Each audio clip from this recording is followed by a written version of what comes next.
NASCAR has been sold. That's a shocking statement, right? We aren't quite there yet.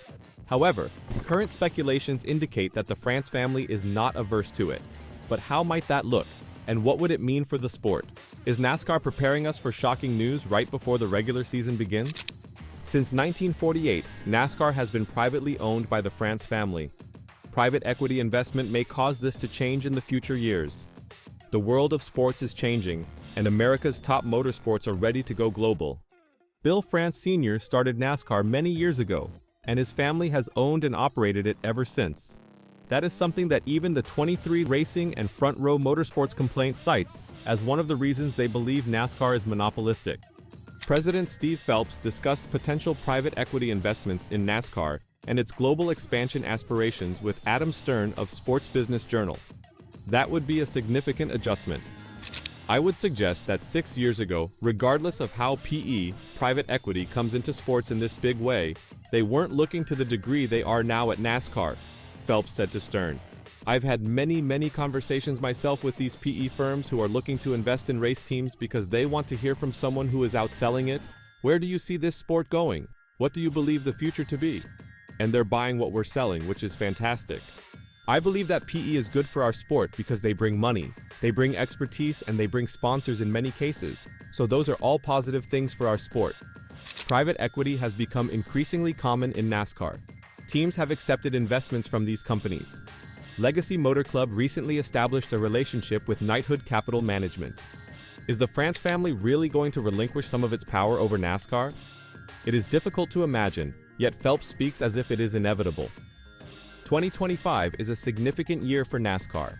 This is the first year of the new media rights agreement. Several new partners have entered the sport. The CW will host the whole Xfinity Series season. Fox/FS1/FS2 will continue to broadcast the Truck Series, while TNT Sports and Amazon Prime Video will partner with the Cup Series this year. Already, NASCAR is beginning to spread globally. A Cup Xfinity weekend in Mexico City later this year should be a lot of fun. In the future, could NASCAR visit Mexico and Canada in the same season? With series in both countries, it would be good to see the top series establish a presence in those regions. International races are unavoidable as NASCAR considers new growth opportunities. The NFL is hosting international games more frequently. Other motorsports series, such as Formula One, have global reach. There is speculation that the Clash will travel to Brazil next year. That is another country with a NASCAR-sanctioned series. The sport has several opportunities for competition and investment. Would you like to see NASCAR bring in investor? And maybe giving up a small portion of their decision-making? Could this bring in a new view for the sport? And above all, change things for the better? What do you think? Next up, we've got something exciting. The first race of the season. And as the dust settles on Super Bowl Line, our attention shifts to the start of the 2025 NASCAR Cup Series season, namely the Daytona 500. This one will be wild as always. The Great American Race, the season-opening spectacle and the largest race on the American racing calendar, will take place on Sunday, February 16th. With all of the excitement surrounding the tournament, odds have been set for the whole field to win in Florida, and some of these might certainly surprise you. Predicting the most unpredictable race on the schedule is a fool's errand, but that's why the Daytona 500 is profitable.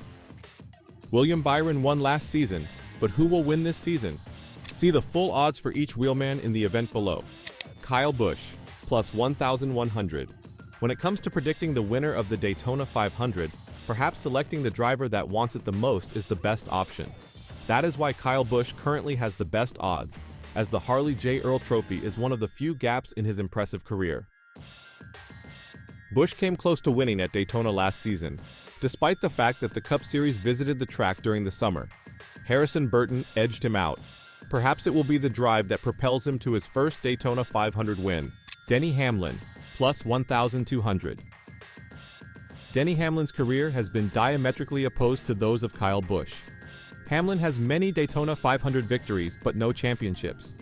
Busch has many championships, but no Daytona 500s. It's a fascinating comparison. While a title is Hamlin's major goal for 2025, another Harley J. Earl Trophy wouldn't hurt either. It would be an excellent way for him and new crew chief Chris Gale to begin their cooperation. Ryan Blaney, plus 1,200. Ryan Blaney has been close to winning the Harley J. Earl Trophy on several times. However, he has always been a bridesmaid, never a bride, at least when it comes to the Daytona 500, during his NASCAR Cup Series career. Blaney, who won a title in 2023 and finished second to Joey Logano last season, hopes to maintain his status as one of NASCAR's top drivers. A victory in the Great American Race would do exactly that. Joey Logano, plus 1,300. Joey Logano has accomplished virtually everything in NASCAR. Logano, who recently won his third Cup Series title, already owns a Harley J. Earl Trophy. He won the event in 2015. He is usually dangerous on superspeedway circuits, and he is expected to be a contender this weekend. Logano's 500 odds are on the shorter side, which is not surprising given his quest for a fourth championship. Chase Elliott, plus 1,300. Chase Elliott made a huge comeback last season. He was likely the most reliable driver in the Cup Series, but he struggled to find victory lane, winning only one race in 2024. An Elliott victory in the Daytona 500 may not rival Dale Earnhardt Jr.'s victory in the Great American Race, but it would undoubtedly be the most popular result in the grandstands.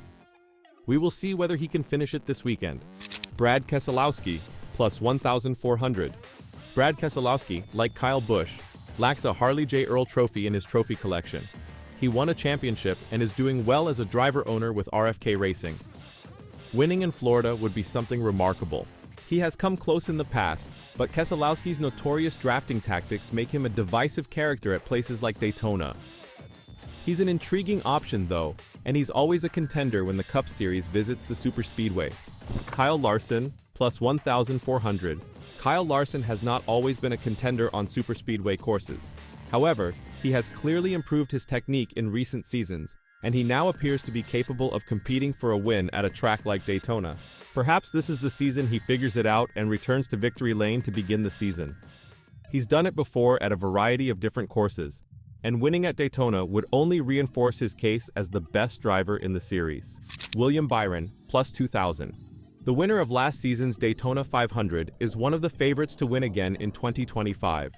William Byron returned the number 24 to victory lane at Daytona in 2024, albeit on a Monday evening due to weather, and he hopes to keep the momentum going at the circuit this weekend.